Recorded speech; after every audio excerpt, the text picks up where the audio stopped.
Hey everybody, what's happening? Son of a Silver Stacker here. In today's numismatic news and information for the 25th day of March 2022, I'd like to welcome you over to JM Bullion so we can look at the live spot prices. However, before I do that, I'd like to welcome you to the Friday night auction with the Numistacking Nation at 6 p.m. Eastern Time, 3 p.m. Pacific. Now, over here to JM Bullion. Gold is down 7.45 to 1967.31. Silver up 2 pennies to 25.95. Platinum down $2.92 to 10.50.17. And palladium up 29 cents to 26.0550. The in-stock silver, you're looking at 693 pieces. Not too bad of a draw on there.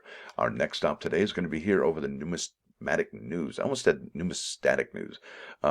Title of this article here at Numismatic News is called "When It Comes to Buying Silver, Mint's Hands Are Tied." And this is written by Patrick A. Heller 18 hours ago. And I'll try and make a comment here too when I feel that it's appropriate. Now, it says here, last week, the United States Mint announced that it would not strike 2022 dated Morgan and Peace silver dollars as it was experiencing difficulty in coming up with an adequate supply of the silver planchets. That's right. So, Miss Venturance Gibson, the acting Mint director right now, came out with a statement a week ago when they said that these are not going to be minted in 2022, that they were having a problem getting the silver planchets, correct? Well, a lot of people took that for there's a silver supply shortage. And this article spells all of that out. Now, also, in addition to this paragraph reminds me that a lot of people were looking forward to buying the 2022 silver proof Morgan and Peace dollars this year, and that was it.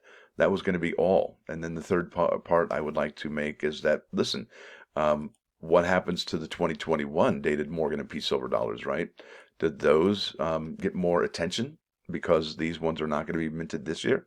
Yeah, probably. So a lot of things can be, I guess one thing leads to another out of this particular paragraph. Now, next paragraph. This month, the wholesale and retail prices of the bullion issue, U.S. Silver Eagle dollars, have also increased relative to the commodity market silver spot prices.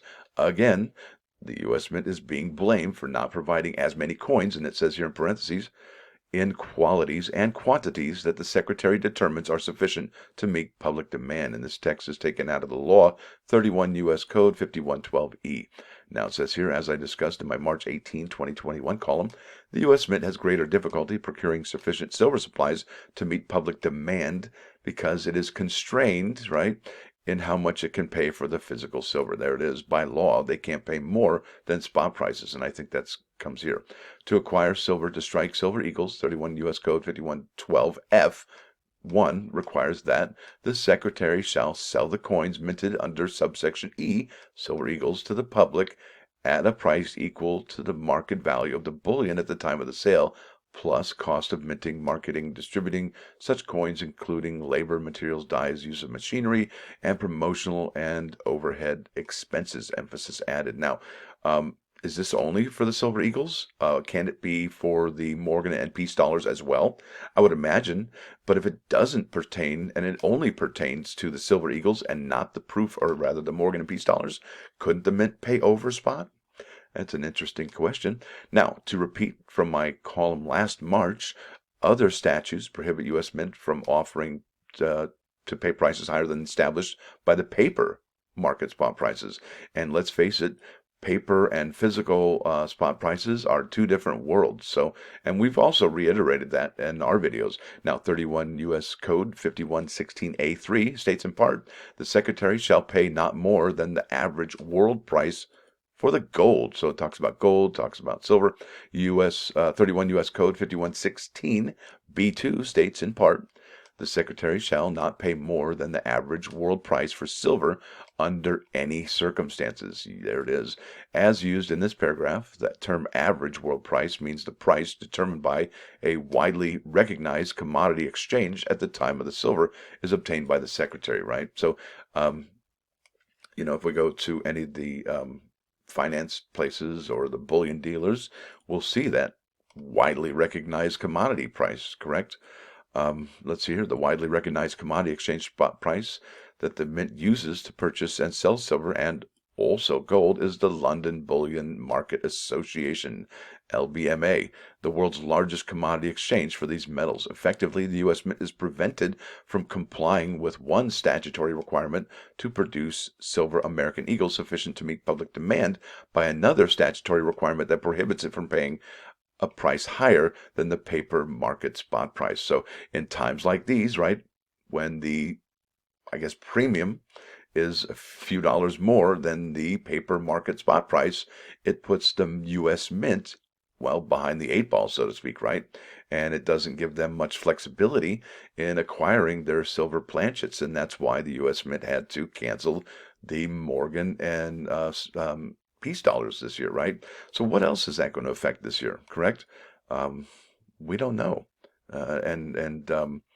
It, I would imagine it could affect a lot of things, but we don't know until it actually happens. So we should definitely keep our eye out on the mints silver products, correct? Now, until and unless the statutes are changed to allow the U.S. Mint to purchase physical silver at prices above the paper market spot prices, it will have continuing difficulty in acquiring sufficient metal to meet public demand. That's right. So that's exactly what I was kind of covering right now, trying to touch base on, is that we do need to keep an eye on the mints and their silver planchets and their silver supply, because we know they can't pay those premiums on these silver planchets. And because of that, it's going to affect the products that they sell, not only this year, but next year as well.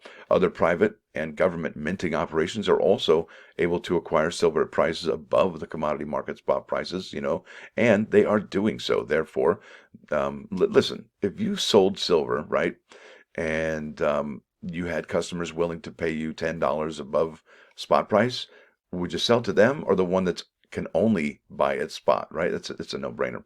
Therefore, they are more likely to obtain the silver they need because they're paying higher prices than the limit imposed on what the U.S. Mint can pay. There it is. It's just so simple.